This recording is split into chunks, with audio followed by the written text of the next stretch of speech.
tell me about Shoto. And I'll be like, well, Yeah, you've memorized all our.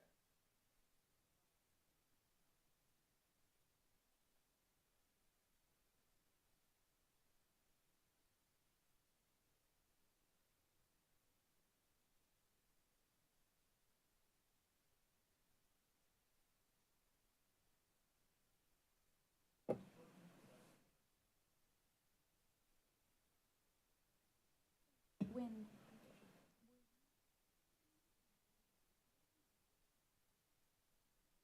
Um, it kind of varied on a project by project basis. If there was an item where I was the project lead, Braden would kind of do minutes I and see. facilitate, So vice you versa. guys kind of switched it off. Did have, when we had someone in the specialist role, that was minutes and minutes. Nice. Okay.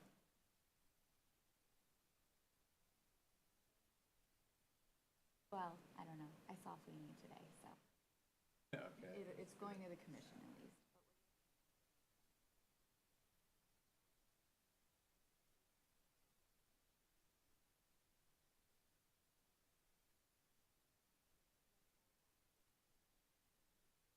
Color outside of the lines because of the unique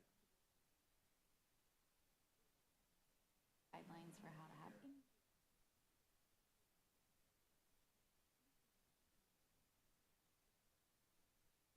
Honestly, makes sense.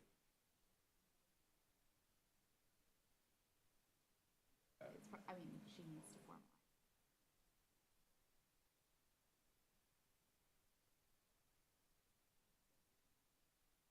That's tomorrow night.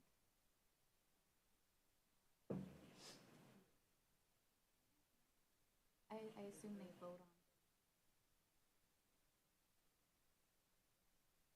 job description as written. Theoretically, that would be the soonest we get.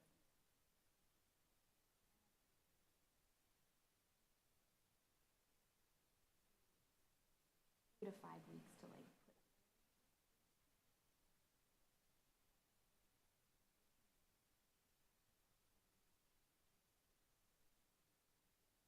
still a process, Wheels are turning. but it's the first really important step. Yeah.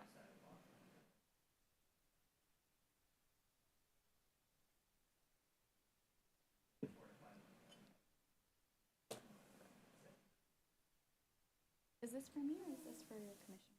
That's for Commissioner Diane. And this Hi. is Olivia. She's our new director in community. Hi, I wanted to introduce myself in person. Hi. Nice to meet you. Nice to have you Give you here. my card. Oh, thank you. Yeah. How long have you been on the commission?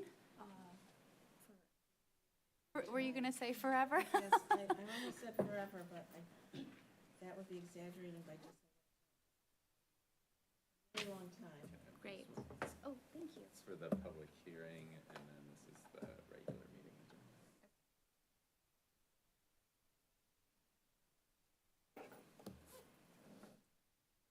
There's not much on the regular meeting agenda, but I figured since we're here, let's approve the minutes from the last. Did we hear from? Yes, everybody, as of yesterday, said they were planning on being. Oh, you know what? I see Chris Yeah. also. Yeah, we'll give it a couple minutes.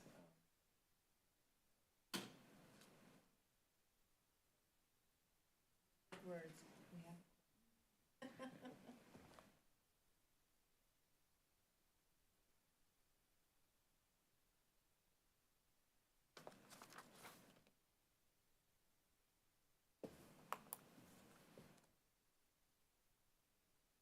I've always wondered.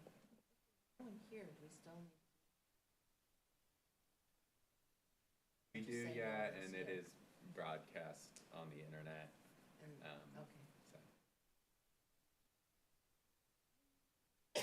Virtual participation? yeah, only in person Okay. participation for comments. Technically, the comment period goes until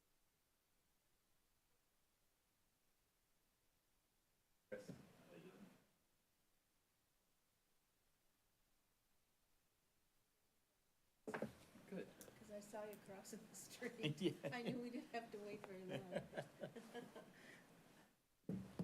Hi, Chris. I wanted to introduce myself.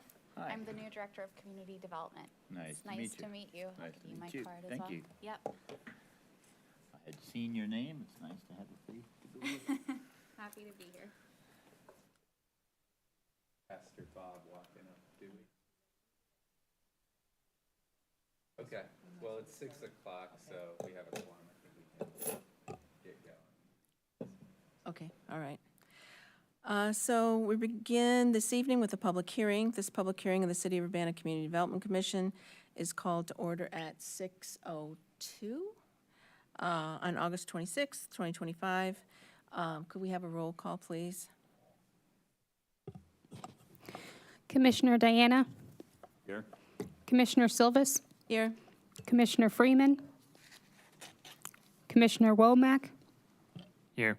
Commissioner Jones. Here. Thank you, and we have a quorum.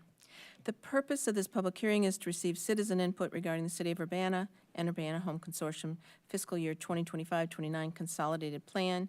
The consolidated plan identifies needs, goals, and strategies related to community development outcomes and use of CDBG and home program funds through U.S. Department of Housing and Urban Development, HUD, over a 5-year planning framework. The consolidated plan, consolidated plan includes the fiscal year 2025-26 annual action plan, a 1-year plan for use of HUD funds in the first fiscal year of the consolidated plan period. Notice of the public hearing was printed in the local newspaper and shared to the City of Urbana's website and social media. A draft version of the consolidated plan and action plan is available for comment from August 6th through September 4th, 2025, and can be reviewed on the City of Urbana website or email the grants@urbanaillinois.gov. You can also see it in person at the Urbana City Hall and the Urbana Free Library. Individuals attending the public hearing may provide input on consolidated plan and the action plan. Comments may also be sent to staff by mail at the City of Urbana, Grants Management Division, 400 South Vine Street, Urbana, Illinois, 61801, or by email at grants@urbanail.gov. Comments regarding the draft plan will continue to be accepted until September 4th at 5 p.m. Final draft of the consolidated plan incorporating comments received will be submitted to HUD following the comment period. Now staff will give a brief presentation on the contents of the draft consolidated plan. Good evening, everyone. My name is Nick Olson. I'm the Interim Grants Division Manager with the City of Urbana. So as you just heard, we are going to be talking about the 2025 to 2029 Consolidated Plan and 2025 to 2026 Annual Action Plan, which is the 1-year increment of that 5-year plan. If this is sounding familiar to some of our commissioners, that's because we have already held several public hearings regarding the consolidated plan. The plan was actually recommended for approval by the Community Development Commission back in March, and then was approved by Council and submitted to HUD in June. HUD has now had a chance to review the plan and has given us some feedback. So we've incorporated some changes into the draft of the plan, and just to give the public a chance to review those changes that have been made to the plan, we are holding an additional comment period and hearing. So to get into it with a little more detail, the feedback from HUD that we received was primarily concerned with the ways that we were including prior year fund balances in our action plan and consolidated plan budgets. In previous years, we had included those rollover funds in the budgets that we were making in new action plans and consolidated plans, not necessarily in ways that were inconsistent with the original action plans in the years that we received the allocations of those funds, but more of just a way of saying, these are the funds that we still have and this is what we're going to do with them. The guidance that we're now getting from HUD is that those funds are basically accounted for already in prior year action plans, and we don't need to be including them in our budgets moving forward. So we have basically taken those rollover funds out of the budget for this current plan. So the primary impact of this plan's budget is that it looks like we have less funding available. Please note that we do still have some rollover funds available, and we're going to be continuing to use those for activities that are consistent with those prior year action plans. It's just really a change to the format of our plan's budgets moving forward. And so again, HUD has requested that we hold an additional comment period to address these changes, but because the plan is still in a draft stage, it does not require a formal amendment or vote at this point. So again, just a quick refresher, the consolidated plan is a 5-year plan, and then each year of that period we publish an action plan. So the consolidated plan itself includes the first year action plan for that period. And then there are actually a variety of budgets in the consolidated plan that kind of correspond to whether it's that 1-year increment or that 5-year period. So getting into the numbers here, here we have a breakdown of the overall resources available in the plan as it currently stands. The first thing I'll draw your attention to are the numbers in red. That's the second column from the right. This reflects prior year resources that have already been committed to activities. So these are the numbers that had previously been included in the plan that we have now taken out of the budget for this current draft. And again, those are funds that are committed to projects already. To make things slightly more confusing, there is a balance of more uncommitted prior year CDBG funds. These are basically funds that were left over from other projects that were already completed. So HUD gave us a little more flexibility there in saying, okay, you can rebudget these and include these in your budget. So that's the top row. Second column from the left, that $478,303 in CDBG funds. That is a rollover balance that we are going to be including in the FY 25-26 budget, and we do expect to have those funds drawn down pretty soon. Other than that, we are going to be working with our annual allocation. So that's the leftmost column where you can see that for FY26, we have been allocated $392,195 in CDBG funds and $633,154 in home funds. And then that corresponds to our 5-year budget estimate in the rightmost column, where you can see we have just under $2.5 million in CDBG that we expect to be working with over that 5-year period, and a little over $3 million in home. Note on that is that is an estimate. We don't know our allocations until Congress sets the federal budget each year. So the best we can kind of do is look at what we've received in previous years and make an estimate based off of that. So moving forward, that was a quick overview of the total amount of resources that we have available in the plan and some of the changes we've made in this latest draft. There are actually several budgets included throughout the plan related to the goals and projects identified. The consolidated plan kind of has a waterfall structure where at this very broad level, we're identifying the needs that we've identified in the community. And then downstream from those needs, we identify our goals for addressing those needs, and then getting a bit more granular, we talk about specific projects that we're going to undertake to meet those goals and needs. So again, just as a reminder, and this is something that has not changed since the previous draft, the priority needs that we identified in the plan were, again, this is very broad level, affordable housing, community services, and community development. So downstream of those needs, we have our goals, and here I have our budget for the FY26 action plan as it corresponds to our identified goals. So for the Invest in Affordable Housing goal, we expect to spend $85,000 in CDBG funds this year and $470,154 in home funds. For support households in need, we expect to spend $228,195 in CDBG and $100,000 in home. Just in case you're wondering what that language means, that would include things like public service CDBG activities, as well as tenant-based rental assistance for home funds. And then encourage community and economic development. We expect to spend $478,302.86. That's actually reflective of that rollover balance, and we're actually planning on putting that towards our next year of infrastructure projects, as well as some potential economic development activities. And then we also, lastly, have our planning and administration budgets.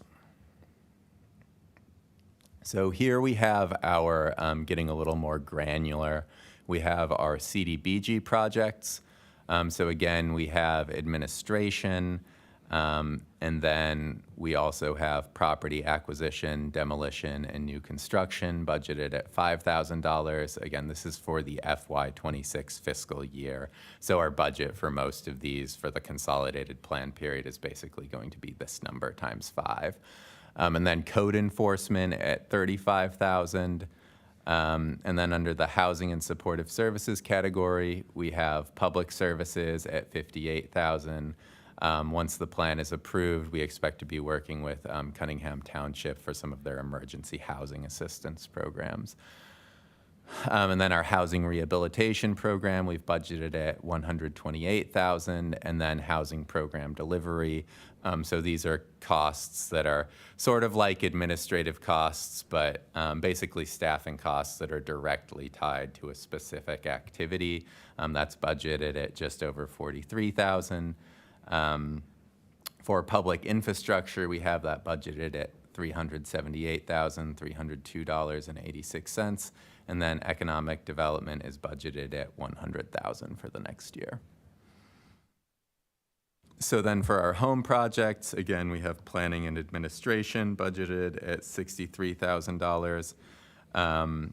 Chodo developer support, as a reminder, Chodos are our community housing development organizations. So historically, that's been groups like Habitat for Humanity of Champaign County, as well as First Followers. So those are organizations with the capacity to develop affordable housing. So we've budgeted that at $150,000 for the next year. And then we also have set aside some funds for capacity building and operating support for those organizations. We've budgeted tenant-based rental assistance at $100,000 for the next year. And then we also have some budgets for affordable housing development in both Champaign and Urbana. And again, just as a reminder, I can't remember if I mentioned it already, but CDBG funds are granted to the city of Urbana just for use within its municipal boundaries. Home funds are granted to us as the Urbana Home Consortium, which consists of Urbana, Champaign, and unincorporated parts of Champaign County. So home funds are eligible for use throughout that area.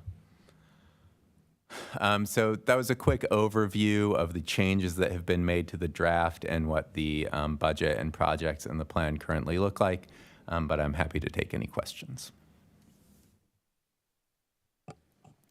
Nick, I'm trying to remember how we used to describe that home consortium. City of Urbana, City of Champaign. Did it used to be the county, and now you said unincorporated areas of the county?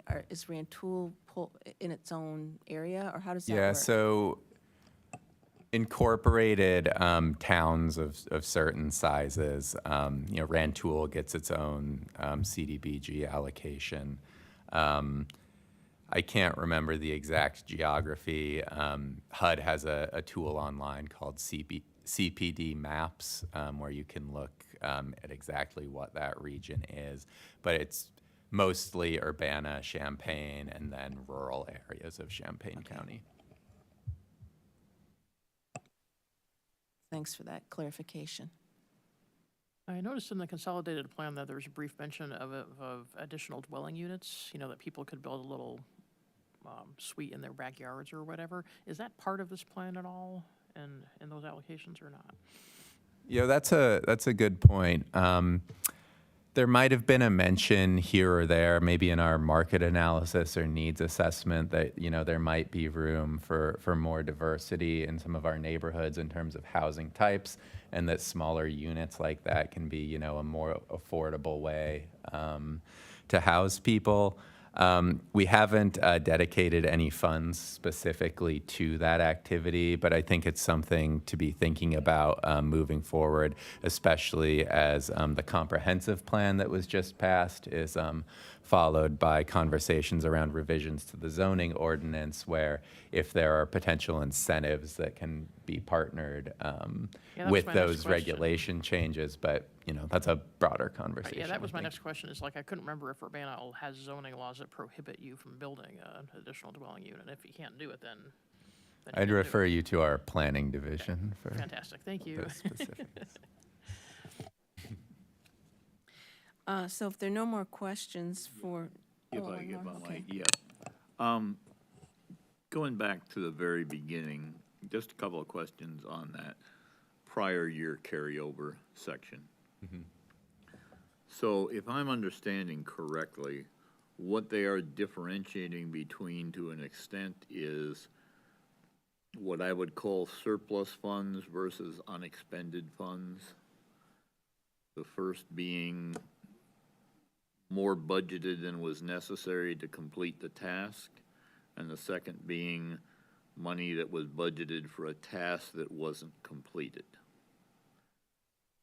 Would that That's a sound pretty fair? accurate way of describing this dynamic. I think with these funds that are here highlighted in red and are labeled as committed prior year resources, Right. I would say projects that are not completed yet. Most of these are things that we have agreements for and that are in progress. You know, some of them are just development projects that take several Right, years to so complete I'm and are assuming continuing to that draw down what they are funds. saying with funds like that is that since those projects have already been identified and already funded, they want those completed and they want those funds used for that purpose, not in the current accounting. That the only thing they're saying that you can pick up is if it was budgeted for 100,000, only took 80,000 to complete it, they'll let you pick up the 20. Is that? That's correct, and that's why they've treated those CDBG funds that we are including in the budget this time a little bit They were more differently. looking at it as a potential double count of accomplishments that they didn't want to see counted that way. That's correct. Yeah. I think moving forward, this will actually kind of simplify some of that accomplishment so, yeah. tracking. Yeah. Just, you know, kind of keeping everything tied to its Yep. initial action plan. No, that sounds good. I appreciate that. Thank you. Any more questions for Nick? Okay, so you. now that Nick has concluded that presentation, I now declare this public hearing open. If anyone desires to express their views regarding community needs, the consolidated plan, or the action plan, please come forward and be recognized. We also welcome written comments. Since we don't have any further comments, I now declare the public hearing closed. And that takes us to our agenda for this evening for the commission. We'll call the commission meeting to order at 6:20 PM. And could we have a roll call, please? Commissioner Diana, Here? Commissioner Silvis, Here. Commissioner Freeman, Commissioner Womack, Here. Commissioner Jones. Here. Thank you. We have a quorum. The next item on our agenda is approval of the minutes of our previous meeting, which was June 3rd, and that was a special meeting. So you had, those minutes were provided to you via email and on the website. Is there a motion to approve those minutes as written? I move to approve the minutes. Thank you, Patty. Is there a second? I'll second. Thank you. Any discussion about the minutes of the June 3rd, 2025 meeting? Okay, hearing no discussion. All in favor of that motion, say aye. Aye. Opposed, same sign. The ayes have it, and we've approved those minutes. Are there any additions to the agenda for this evening? There are not. Okay, thank you, Nick. Is there any public input? Was there any written? No. Okay. So that takes us to presentations. And I don't know if we have any presentations No. this evening, no? Okay.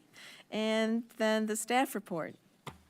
All right, pretty light agenda tonight, but since we were meeting anyway, just wanted to give a few updates on some things.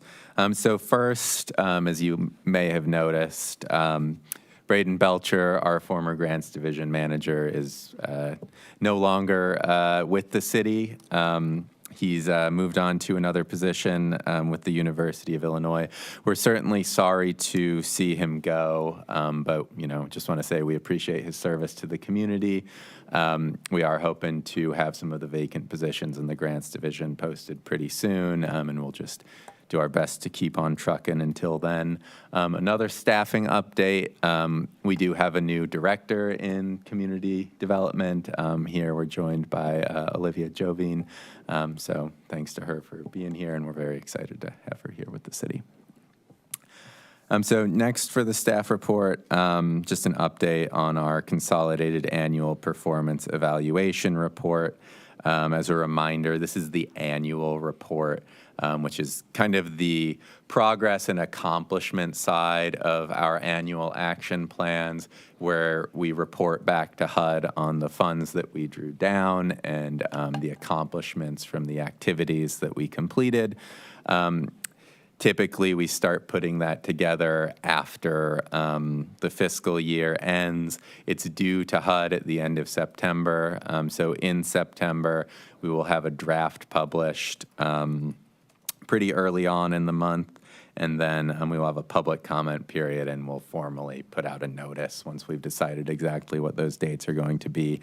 But we'll currently plan on having a public hearing to address the CAPER to coincide with our regularly scheduled Community Development Commission meeting in September. So mark your calendars, please. Next, just a quick update on our Housing and Homeless Innovations Program. You may remember having some of those agreements come to you earlier in this year. That was a funding opportunity for organizations in the homeless services and shelter sector to apply for funding, which originated from a few different streams. There were some ARPA funds in there, some home ARP funds, and some city general funds, a little over $2 million in total. But those agreements were approved by council in July. So we have started executing those agreements. Again, we're funding a variety of things, from supportive services and case management to actual development of new shelter spaces. So we're excited to be seeing those funds go out into the community. And then lastly, just to note that we do still have a couple of vacancies on the Community Development Commission. So as you're out working with your networks and talking to other folks who are as excited about making a positive impact and meeting our community's needs as you all are, feel free to mention that, and folks can get in touch with me or with the mayor's office, and we'd be happy to have some new faces. Thank you, Nick, and welcome, Olivia. Nice to have you here. Nick, a question about additional members for the commission. Any particular area of the city that you're targeting, or? So I would say, folks have to live in the city of Urbana. That is a requirement. But we would definitely love to see folks who are representing some of our community development target areas, where we really try to target some of our HUD program funds.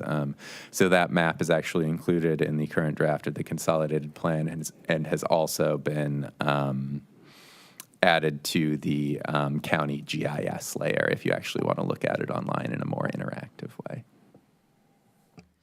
Any other questions for Nick about the staff report?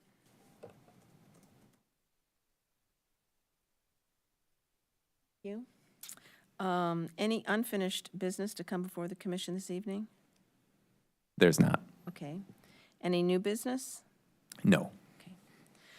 Any new business from any of our commissioners or comments? No? Okay. Well, having exhausted our agenda, we are adjourned. Thank you all.